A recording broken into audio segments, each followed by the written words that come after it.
Bismillahirrahmanirrahim. Metode ijma dalam usul fikih ada yang disebut dengan dalilul ahkam. Salah satu dari dalil ahkam itu adalah metode ijma yang hari ini bahasan kita. Ijma secara etimologi itu adalah kesepakatan atau bahasa lainnya konsensus. Ini didasarkan pada surat Yusuf ayat 12. Falamma dhahabu bihi ajma'u yaj'aluhu fi ghayabatil jub. Ada kata yang digaris bawah yaitu ajma'u. Itu artinya sepakat. Ketetapan melaksanakan sesuatu itu secara etimologi. Kemudian secara terminologi ittifaqun jami'ul mujtahidin. Ittifaqu jami'ul mujtahidina min muslimina fi asri minal usur ba'da wafati Rasulullah SAW ala hukmi syar'iyyin. Kesepakatan semua mujtahid dari umatnya Nabi Muhammad pada suatu masa setelah wafatnya Rasulullah terhadap suatu hukum syara'. Jadi yang dikatakan ijma secara terminologi adalah ittifaqun.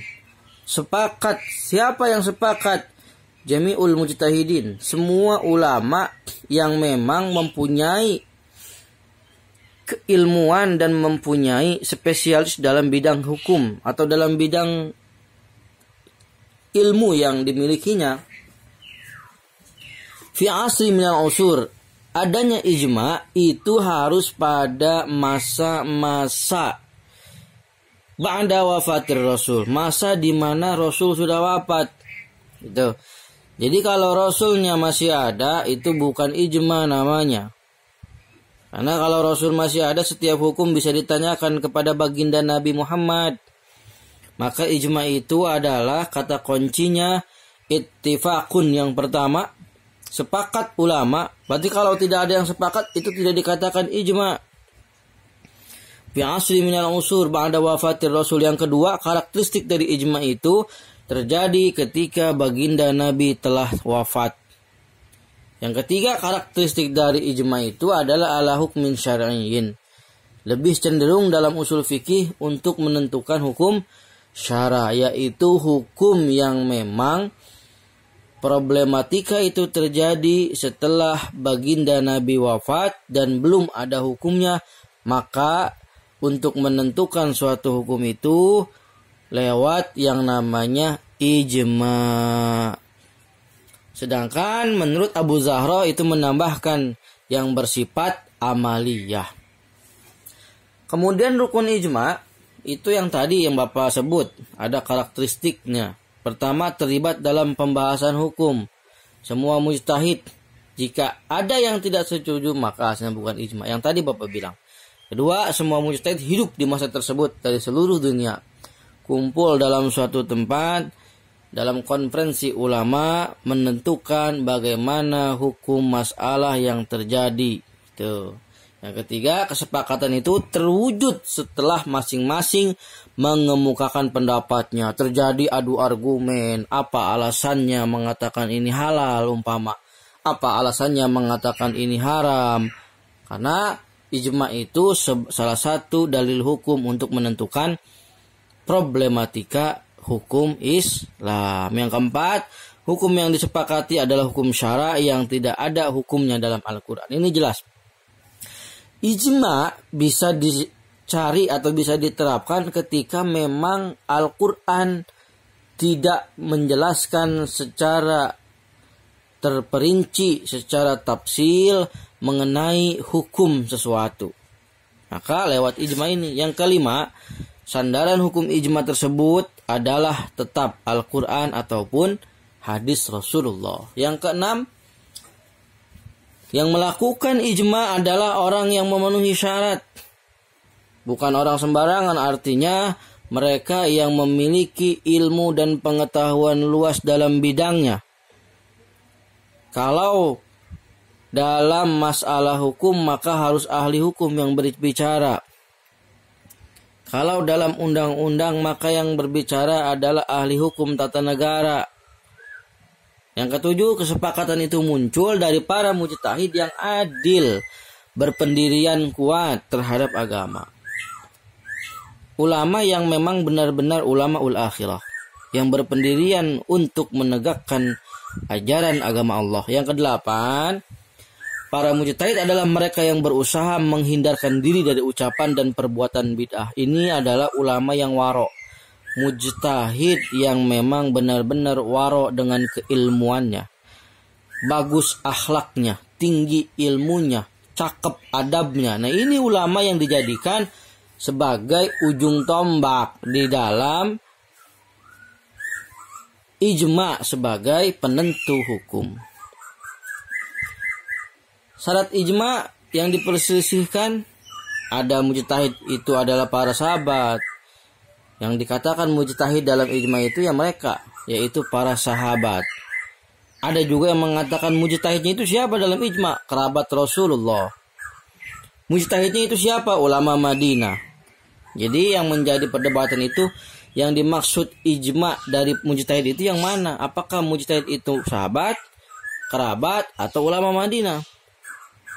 Yang keempat, hukum yang disepakati itu tidak ada yang membantahnya sampai wafatnya seluruh mujtahid yang menyepakatinya. Yang kelima, tidak terdapat hukum ijma sebelum tentang masalah yang sama. Tingkatan ijma itu ada ijma sharih disebutnya, ijma yang jelas, ada ijma sukuti atau ijma yang diam. Apa itu ijma sharih? Ijma sharih, semua ulama secara jelas mengemukakan pendapatnya. Semua mengatakan ini hukumnya halal, ini hukumnya haram, tidak ada yang makruh. Sehingga ijma itu dikatakan sharih. Sedangkan sukuti, ulama itu diam terhadap pendapat mujtahid yang lain. Nah, tingkatan ijma sharih, kesepakatan para mujtahid baik melalui pendapat maupun perbuatan terhadap suatu masalah hukum yang dikemukakan dalam sidang ijma setelah masing-masing mujtahid mengemukakan pendapatnya terhadap masalah yang dibahas. Ijma ini bisa dijadikan hujjah dan statusnya bersifat qat'i. Kalau ijma sharih itu sudah tidak diragukan lagi status hukumnya, kekuatan hukumnya itu qat'i, artinya pasti. Itu ijma sharih. Ijma sukuti, pendapat sebagian mujtahid pada suatu masalah tentang hukum suatu masalah dan tersebar luas. Sedangkan sebagian mujtahid lainnya diam saja setelah meneliti pendapatnya. Itu ijma sukuti. Jadi semua tidak sepakat. Ada sebagian yang sepakat dan yang tidak. Maka ijma itu disebut sukuti. Dan ini kurang kuat di dalam menentukan suatu hukum. Kehujahan ijma itu seperti apa sih? Jumhur ulama usul fikih berpendapat, apabila rukun ijma telah terpenuhi, maka ijma tersebut menjadi hujjah yang qat'i, wajib diamalkan dan tidak boleh untuk diingkarinya. Bahkan orang yang mengingkarinya dalam sebagian kaul itu dianggap kafir karena membatalkan ijma atau enggak pakai ijma. Masalah hukum yang telah disepakati dengan ijma tidak boleh lagi menjadi pembahasan ulama generasi berikutnya. Artinya ketika suatu masa minal usur telah ditetapkan oleh ulama pada waktu itu, maka tidak boleh lagi menjadi pembahasan ulama generasi berikutnya. Karena itu pendapat yang berbeda dengan ijma tersebut tidak bisa membatalkan ijma yang telah terjadi. Al-ijtihadu la yanqudu bil ijtihad. Ijtihad tidak bisa dibatalkan dengan ijtihad. Jadi tetap ijma itu akan berlaku meskipun sudah beda generasi. Apa alasannya? Ketidakbolehan tersebut dikarenakan hukum yang telah ditetapkan secara ijma bersifat qat'i dan menempati urutan ketiga setelah Al-Quran. Jadi ijma itu urutannya ketiga setelah Al-Quran kalau mengikuti pendapat dari golongan Imam Syafi'i. Ya. Tetapi Ibrahim Ibnu Syar An-Nazam, tokoh seorang Mu'tazilah, Khawarij dan Syiah berpendapat ijma tidak bisa dijadikan hujjah. Menurut ijma seperti yang digambarkan jumhur tidak mungkin terjadi. Kenapa nggak bakal terjadi? Sulit untuk mempertemukan seluruh ulama yang memang tersebar di berbagai belahan dunia. Selain itu, masing-masing daerah mempunyai struktur sosial dan budaya yang berbeda. Ini tentu akan sulit disaturatakan pendapat mereka masing-masing. Sedangkan menurut Syiah, ijma tidak dijadikan sebagai hujah karena pembuat hukum adalah imam mereka yang dianggap maksum. Syiah itu punya imam, maka mereka tidak menerima ijma sebagai hujah. Ulama Khawarij dapat menerima ijma sahabat sebelum terjadinya perpecahan politik di kalangan sahabat. Khawarij menerima ijma, tetapi dengan catatan ijma itu terjadi sebelum terjadinya perpecahan politik yang dinamakan perang Siffin antara Sayyidina Ali dengan Siti Aisyah dan sebagainya. Alasan jumhur mengatakan bahwa ijma itu adalah sebagai dalil hukum dalam Al-Quran, ya ayyuhalladzina amanu ati'ullaha wa ati'ur rasul wa ulil amri minkum. Nah, ada kata wa ulil amri. Nah, ulil amri di sana itu adalah ijma. Menurut jumhur bahwa ulil amri bersifat umum. Pertama, pemimpin agama. Siapa pemimpin agama? Mujtahid. Siapa pemimpin agama? Pemberi fatwa. Pemimpin negara dan perangkatnya itu adalah ulil amri.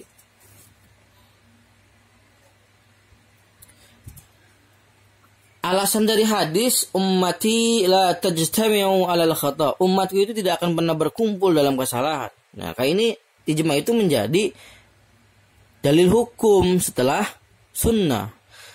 Apa hadis yang kedua? La tajtami'u ummati 'alad dalalah. Umatku tidak akan bersepakat dalam kesesatan. Apalagi kata Nabi, wa sa'altullaha alla tajtami'u ummati 'alad dalalah fa'ataniha. Aku berdoa kepada Allah supaya umatku tidak sepakat dalam kesesatan dan Allah mengabulkannya. Ini adalah dasar ijma menurut hadis. Sedangkan menurut Abdul Wahab Holad, bahwa suatu hukum yang telah disepakati seluruh mujtahid sebenarnya merupakan hukum umat Islam seluruhnya. Apabila seluruh umat telah sepakat, maka tidak ada alasan untuk menolaknya. Pendapat ulama tentang ijma sukuti, karena memang yang menjadi perdebatan ulama ijma itu adalah ijma sukuti. Kalau sharih tidak ada masalah. Perdebatan ulama atau pendapat ulama tentang ijma sukuti, yang pertama Imam Malikiyah, Syafi'iyah dan Abu Bakar Al-Baqillani itu berpendapat ijma sukuti bukanlah ijma dan tidak dapat dijadikan hujah. Ijma sukuti. Mayoritas dari ulama Hanafiyah dan Imam Ahmad berpendapat ijma sukuti bisa dijadikan hujjah yang qat'i. Al-Jubai dari Mu'tazilah, ijma sukuti bisa dikatakan ijma apabila mujtahid yang menyepakati hukum tersebut telah meninggal. Jadi bisa dikatakan ijma kalau mujtahidnya sudah meninggal. Karena bila mujtahid yang tadi diam dalam persoalan itu masih hidup, mungkin saja sebelum mereka wafat yang ada yang membantah hukumnya. Maka nunggu dulu, kalau Imam Al-Jubai nunggu orang yang memberikan pendapat mujtahid itu meninggal dulu, baru dikatakan ijma diterima.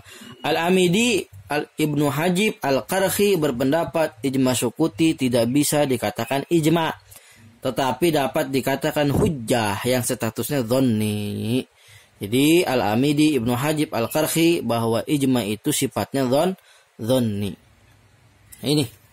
Ini adalah pendapat dari Imam Malikiyah, Syafi'iyah, Al-Baqillani. Ijma sukuti bukan ijma, tidak bisa menjadi hujjah. Jumhur Hanafiyah dan Ahmad bisa dijadikan hujjah yang qat'i. Al-Jubai dari Mu'tazilah bisa jadi ijma jika ulama-ulama masa itu telah wafat.